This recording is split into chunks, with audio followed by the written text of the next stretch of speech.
So, Bill Belichick, one of the winningest coaches in NFL history, was recently just denied entry into the Hall of Fame. Um, Donald Trump has reacted to this, blasting the decision and basically demanding that he should be in. Um, I wonder if maybe some woke media bias might have something to do with this. But yeah, let's jump into the narrative and see what's going on here. So there was recently Trump made a post, but basically saying same mindset that gave pro football the new and unwatchable sissy kickoff rule is the same one that made it possible for Bill Belichick to not be elected into the Hall of Fame. He said both are ridiculous and should be overturned. So Belichick is now at North Carolina as a head coach, but he won 6 Super Bowl rings as the head coach of the Patriots, and then another 2 as assistant with the New York Giants.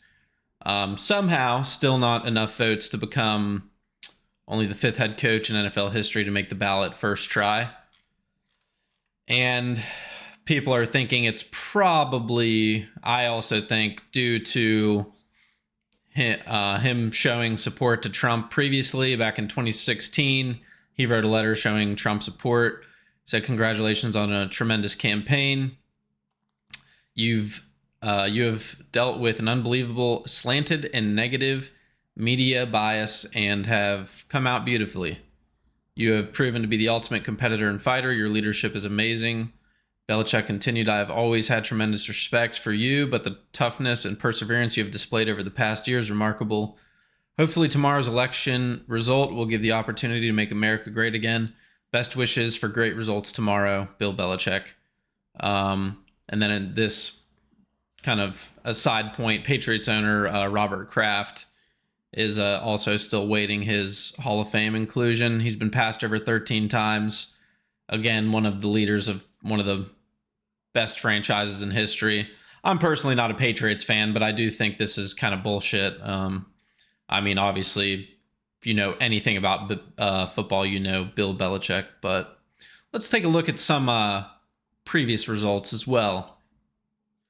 So this is list of total wins by NFL coaches throughout the entire history of the NFL. So you see Don Shula is number 1, 328 career wins. He has a win ratio of about 68%, so it's really good. And then second, George Halas, 318 career wins, ratio of about 68%, also really good. And then who's number 3? Oh, Bill Belichick. 302 career wins, win ratio about 65%. So he's real close to the top 2 guys who have both been inducted into the Hall of Fame. Somehow he hasn't. And then people down below him that are worse is in terms of career wins and ratio of win percentage, except for this Paul Brown, but they are in and he's not somehow. So it kind of seems there might be something else at play here. I think it's something to do with the media, but we'll see in a sec. So then this is also coaches with most Super Bowl appearances, filtered with wins at the top. So you can see Belichick has the most Super Bowl wins as a head coach, New England Patriots, and then it shows the Super Bowls that he won. So crazy record there. He was also an assistant for New York Giants, and he won 2 there as well. So, I mean, just crazy record as a coach. And then let's see. So this talks about who actually gets to vote. And somehow, out of all the votes, 45 are media members, and the remaining are made up of former players, coaches, and then executives in the league. So it seems like the former players, coaches, and executives should probably have a little more say than the media. And I think that's pretty self-explanatory. They have been in the hot seat. They've done more in terms of football history, and I mean, they just know more. It would be like asking a high school student how to do surgery on somebody's heart versus asking a surgeon how to do it. It just doesn't even make sense, really, why the media gets so much say. And of course, these people are swayed by politics and things like that. So that's my personal opinion. It's something to do with politics, as he formerly supported Trump and, you know, things like that. There's always some hidden bullshit narrative. And I think this case is the same as we've seen throughout pretty much all of history. So, yeah, Bill Belichick, the 8-time winning Super Bowl head coach, is not a first ballot Hall of Famer. Fell short of the 40 out of 50 votes needed for the induction into the Pro Football Hall of Fame this year. So, yeah, I mean, that's just bullshit. And then there's this me trying to figure out who the morons are that didn't vote for Bill Belichick. He doesn't buy it. That's what it took to be able to pick up the. And then JJ Watt, he commented on it too, said, I can't be reading this right. There has to be some knockoff Hall of Fame or something. It can't be the actual Hall of Fame. There's not a single world whatsoever in which Bill Belichick should not be a first ballot Hall of Famer. And I agree completely with that.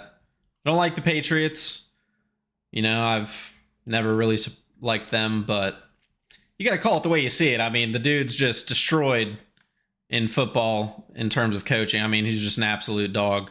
And then this shows him back in the day when he was with the Giants, where they won 2 Super Bowls, and yeah, won them without Tom Brady. So this guy says his game plan for the Giants-Bills Super Bowl is in their museum. He should ask for it back. It's funny. And then last but not least, Bill Belichick has 8 Super Bowl rings but didn't make the Hall of Fame. Shedeur Sanders has 7 touchdown passes, 10 interceptions, and a 68.1 passer rating this year, and he somehow made the Pro Bowl. NFL is woke trash, which I would tend to agree with. I think it's 100% politically motivated as to why he didn't get in. And that's really it. I don't really think there's anything else. So I don't see how they could do this to him. It's definitely messed up. And I don't really see how anyone could support this. Like him or hate him, you got to call greatness when you see it. And Bill Belichick is a great coach for sure. So if you like more videos like this talking about the typical media spin and narratives, subscribe for more. Thanks.